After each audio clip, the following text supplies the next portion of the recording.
Good afternoon, everyone. Hope things are well.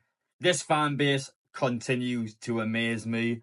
We have something called plane spotters, and if you don't know what a plane spotter is, we have people in our fan base that will go out of their way to sit on tracking apps all day long and they watch what private jets come in and out of Newcastle's airport, and they do that because they're trying to catch out any potential representatives of different football clubs across the UK, player agents, and they want to see what players go in and out of Newcastle. It is a crazy hobby.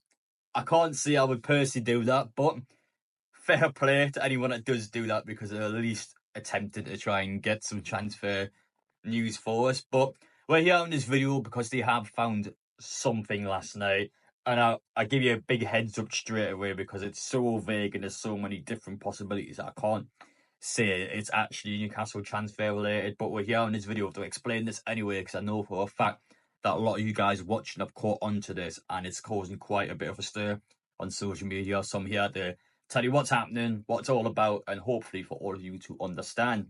But first off, from me, if you enjoy the content, make sure to get down there and hit that subscribe button. Just to briefly go into our transfer news before we talk about the big one. I made a video regarding it yesterday, but we'll talk about James Trafford briefly.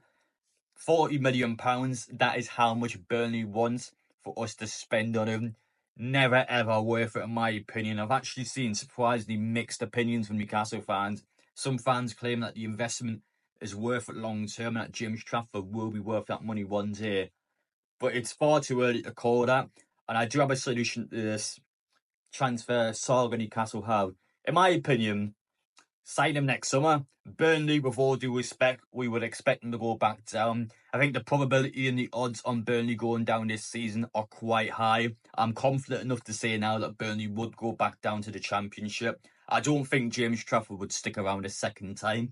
This is a goalkeeper that has already stated last summer that he would have been happy to join Newcastle United. He wants to be a part of this football club. There is nothing stopping Newcastle. One more season of Nick Pope, De Bruyne, who, by the way, both of them last season were very good.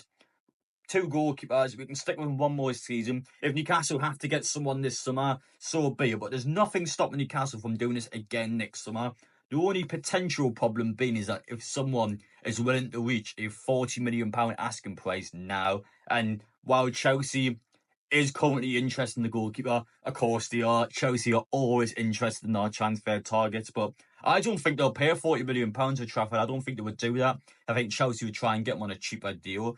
And I just don't see him leaving this summer because Burnley's asking price is so high and they are so adamant on keeping the goalkeeper on their Premier League push. So for us, play the waiting game. I think we can wait 12 months. I think we can get him for a lot cheaper next summer. Burnley would expect him to go back down. I don't think there's anything stopping Newcastle. One more season. Let's pause it for now, wait it out, and we'll get him next summer. That's my personal take on it. But let me know down in the comments section, do you think that's the correct call, or do you think Newcastle should go in for him now? As for the big transfer news, it's been reported this week to give a bit of weight and to give a bit of context to the playing spot. It has been reported this week that Newcastle is still interested in Alanga. They have been speaking to representatives and it's been something that Newcastle has been bubbling around in the background and they haven't let this transfer go. Again, just like Trafford, just like João Pedro, massive asking price. You're talking 60 to 70 million pounds for Alanga. Excluding the wages, you're talking around the same amount as what Bruno will cost at Manchester United. So that's the sort of quality you can get in the Premier League for that price. Now, the reason why I've stated that, because last night, a plane from Newcastle has left to return to the East Midlands, which is just below Nottingham, so it's about a half an hour drive into Nottingham itself. And there's enough suggestions and there's enough claims from Newcastle fans making out to be that this is Alanga related. So they believe that Alanga's representatives have went to Newcastle to have talks to start to build some sort of a transfer going on. And the reason why I wanted to make a video on this was because this is something that's been quite heavily focused on from Newcastle fans, not just this summer, but the last couple of windows as well. And it's always been something where Newcastle fans seem to take as a 100% guarantee that this transfer is ongoing or this transfer is going to happen. But that could mean 100 different things now. there's just not enough evidence to really be able to say that this is 100% true or this is 100% false. There's just not enough there. And I think especially with these spotters, he's looked far too much into every single possible flight. Honestly, every single day, you go on these Twitter pages, you go on these social media pages, they're posting flight screenshots on a daily basis. Like, not every single one of these are going to be Newcastle related. I'll imagine the majority of them won't be Newcastle related. But in this case, I think there's enough weight to it to say that there's something perhaps plausible in it, but there's still just not enough meat on the bone for me to really be able to kind of say in this video now, guys, this is big news for Newcastle, this is good news, this is bad news. It's just nothing to it. But I would say because of the timing, there probably is enough to suggest that it could be Newcastle United related, especially since it is returning to the East Midlands from Newcastle. I think there's enough there to suggest there could be something to it, but of course, you guys watching this video are going to have your own opinions. So in terms of you, do you think there's something to this, or do you think Newcastle fans are perhaps looking too much into something and this is just going to turn out to be nothing? Now, to be fair to the Athletic, they made quite a valid point today, but have actually stated when Newcastle has first brought a player in each summer transfer window. Now, the earliest signing Newcastle has made was Nick Pope on June the 23rd.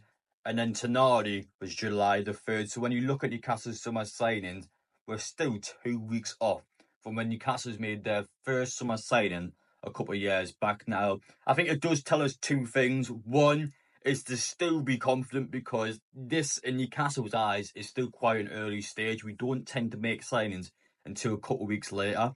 But I would also state 3 seasons in a row, you're looking at how Newcastle's doing in the summer transfer market, and June the 23rd has been the earliest Newcastle's made his signing. I still feel like it's not perhaps earlier enough now.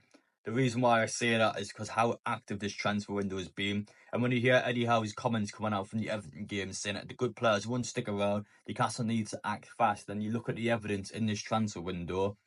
While Newcastle will make signings, the 100% will. We're not going to sign no one this window. They will sign someone at least.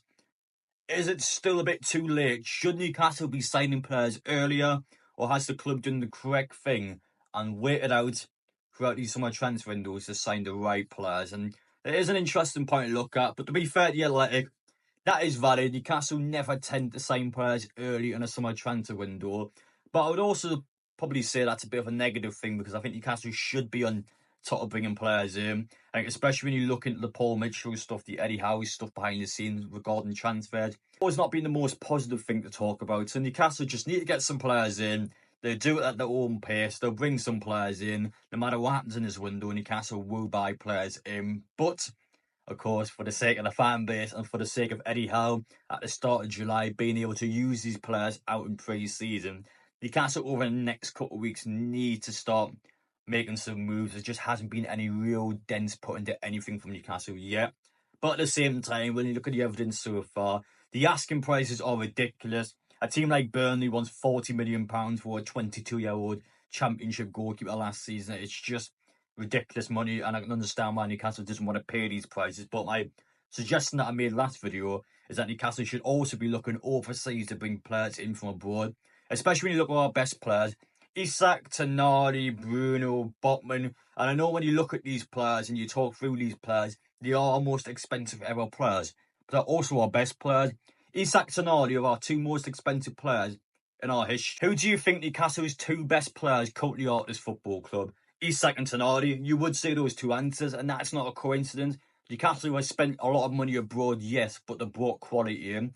And with the exception in the UK of the likes of Burn, Hall, Livramento and Pope and Value, our signings have just all been abroad. They've all been much better abroad and they've all been of high value. And some of them, yes, but are our best players. And I think Newcastle should be looking to bring some top level players from a different country, because if a guy like Elanga, as much as I love Elanga, he's a fantastic player, £70 million to bring him in, that's our most expensive signing ever. For £70 million outside the Premier League, I think we can buy better quality in. And in my personal opinion, that's Newcastle's best possibility this summer, because teams in the Premier League do not want to sell to us. They're not willing to work with us. And in their point of view, fair enough, but they're playing hardball with Newcastle and we just can't play this game. We haven't got the resources in terms of PSR next summer to be able to play this game now. And if we do this message well, we're willing to spend stupid money on players, set a bad example of ourselves in the transfer market. So for Newcastle, they need to play hard and need to just be able to get some good value players in. And we will do that.